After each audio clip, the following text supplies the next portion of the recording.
والنعمة لك والملك لا شريك لك. آج سے بہت پہلے پورے ملک میں تربیتی لیکچر شروع ہو جاتے ہیں.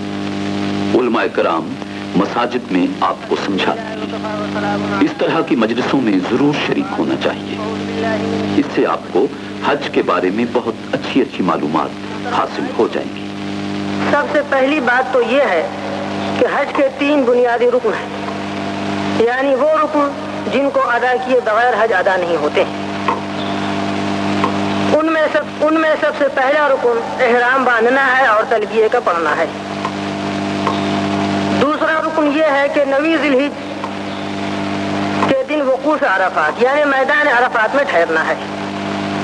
اور تیسرا رکن یہ ہے کہ 10 ذی الحجہ اور 12 ذی الحجہ کے درمیان جو ہے طواف زیارت کرنا ہے. مولانا صاحب یہ بتائیے کہ احرام کیا ہے اور کیسے باندھا جاتا ہے؟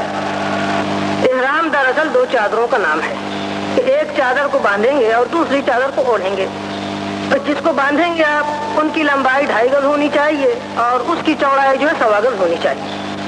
وہ جس طرح کے آپ ازار باندھتے ہیں اسی طرح وہ باندھ لیں اور دوسری چادر کو اوڑھ لیں.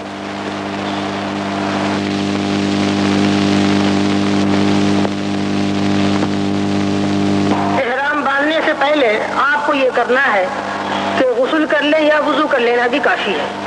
لیکن اگر پانی بآسانی میسر ہو جاتا ہے تو بہتر ہے غسل کر لیں، ورنہ وضو کر لینا بھی کافی ہے. احرام باندھنے کا وقت دراصل یہ ہے کہ حاجی کیمپ ہی سے باندھ لیں جو حاجی صاحبان ہوائی جہاز سے جانے والے ہیں. لیکن جو حاجی صاحبان پانی کے جہاز سے جانے والے ہیں ان کے لیے یہ ہے کہ جبکہ یہ لملم کی پہاڑی آتی ہے اور اس وقت جہاز میں سائرن بھی بجتا ہے اور اعلان کیا جاتا ہے تو وہ حاجی صاحبان یہ لملم کی پہاڑی پر احرام باندھتے ہیں.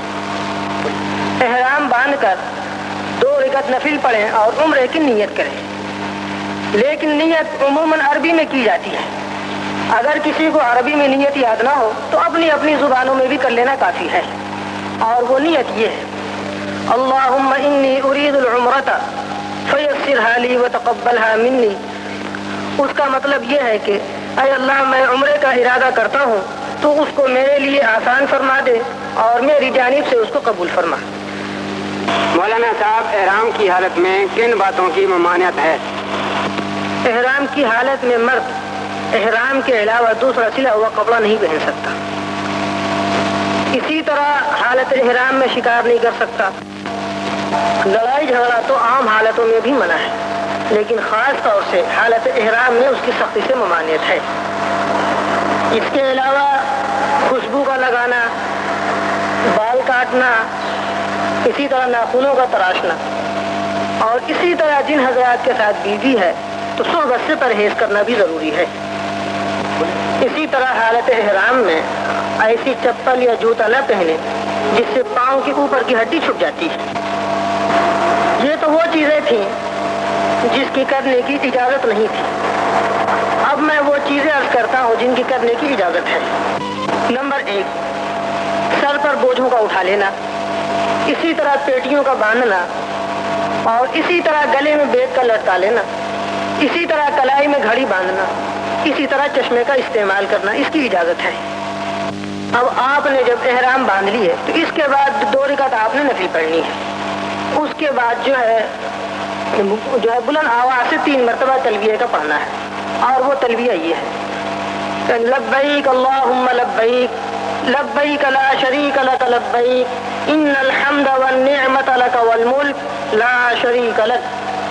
حالت احرام میں تلبیہ اٹھتے بیٹھتے، سواری پری پر چڑھتے، آپس میں ملتے، یہ ہے کہ مرد کو بلند آواز سے کہنا چاہیے اور عورت کو آہستہ آواز سے تلبیہ کہنا چاہیے.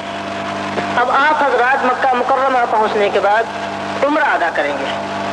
اچھا مولوی صاحب یہ بتائیے کہ عمرہ کیسے ادا کرنا چاہیے؟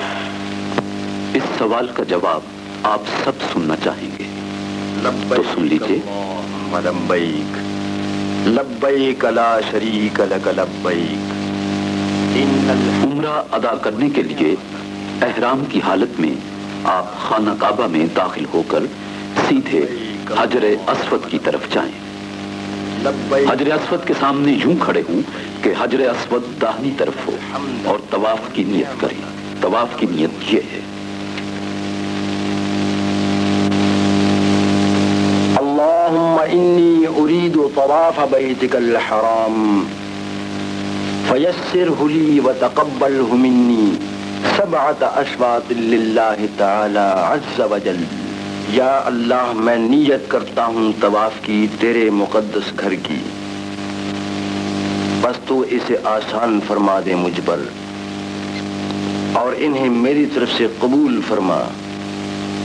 ان 7 چکروں کو جو محض تجھ یکتا عز و جل کے خشنودی کے لیے اختیار کرتا ہوں.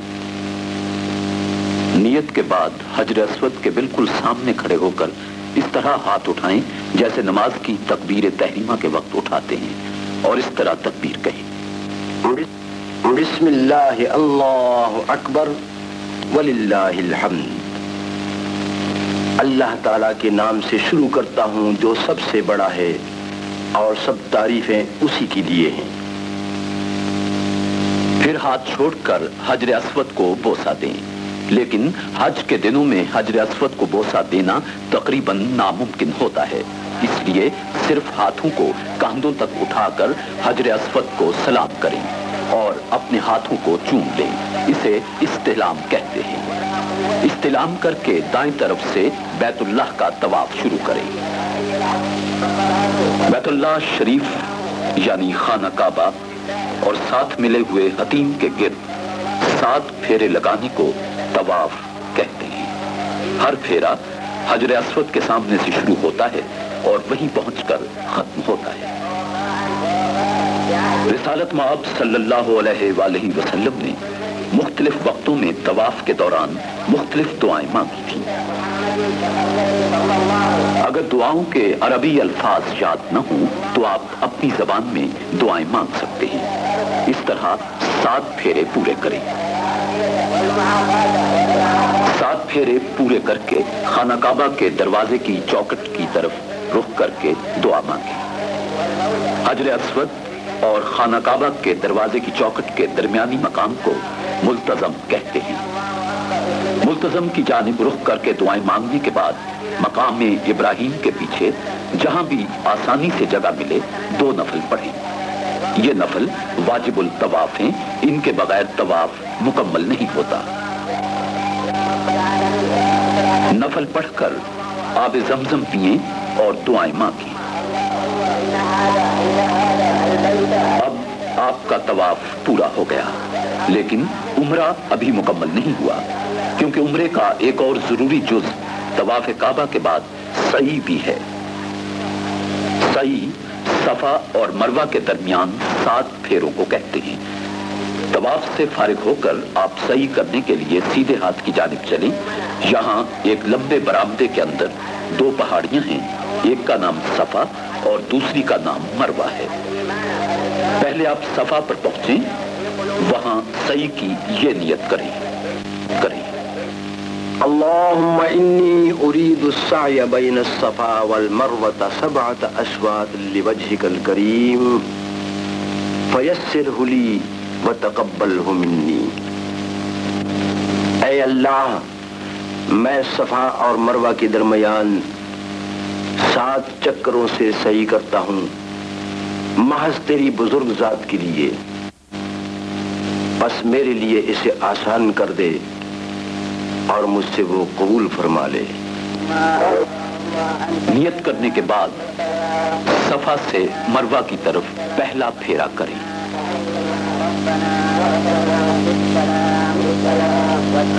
پھر مروہ سے صفا کی طرف آپ کا دوسرا پھیرا شروع ہوگا.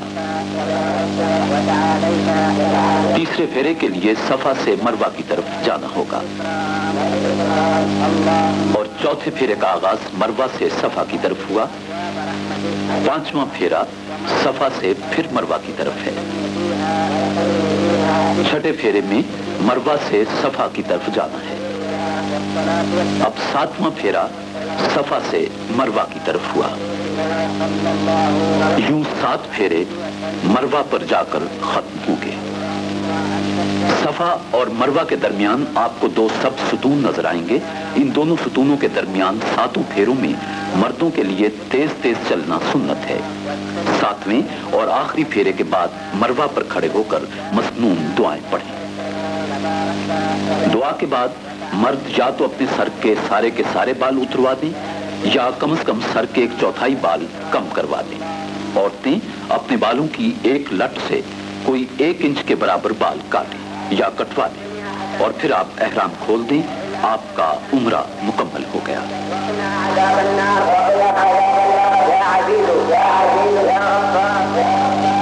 عمرہ کر لینے کے بعد اب آپ 8 ذی الحج تک فارغ ہیں. اگر آپ کو 8 ذی الحج سے پہلے مدینہ منورہ جانا ہے تو مقررہ تاریخوں پر ہی جائیں اور اگر نہیں تو آپ مکہ مکرمہ میں 8 ذی الحج تک رہیں.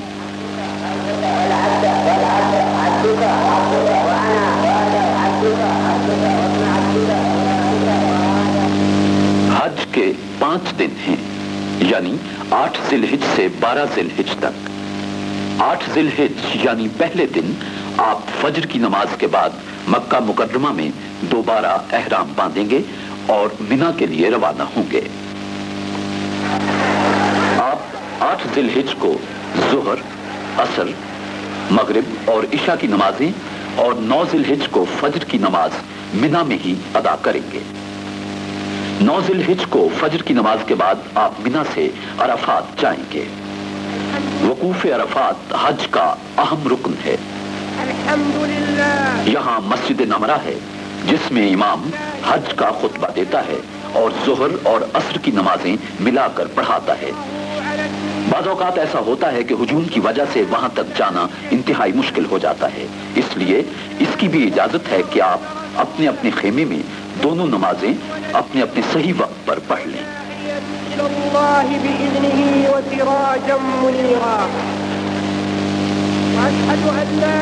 اسی دن یعنی 9 ذی الحج کو ہی سورج غروب ہونے کے بعد مغرب کی نماز ادا کیے بغیر آپ عرفات سے مزدلفہ جائیں گے. مزدلفہ میں مغرب اور عشاء کی نمازیں بعد جماعت مل کر پڑھیں. رات مزدلفہ میں ہی قیام کریں اور شیطانوں کو مارنے کے لیے کنکریاں چنیں.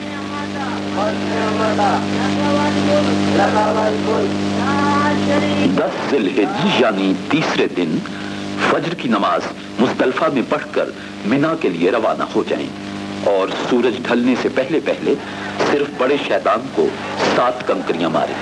کنکریاں مارنے کے بعد قربانی دیں. سر کے بال پورے یا 1/4 کٹوا کر احرام کھول دیں. اسی دن یعنی 10 ذی الحج کو ہی یا 12 ذی الحج تک کسی بھی دن مکہ مکرمہ جا کر طواف زیارت کریں. اس کے بغیر حج پورا نہیں ہوتا. طواف زیارت کے بعد مکہ مکرمہ سے واپس مینا آئیں اور 12 ذی الحج تک مینا میں ٹھہریں. ان 2 دنوں میں آپ سورج ڈھلنے یعنی زوال کے وقت سے سورج چھپنے تک تینوں شیطانوں کو 7 کنکریاں ماریں.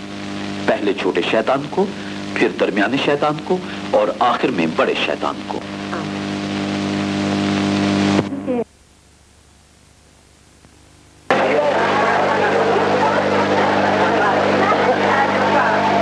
حرم شریف ایک بڑے رقبے پر تعمیر ہے.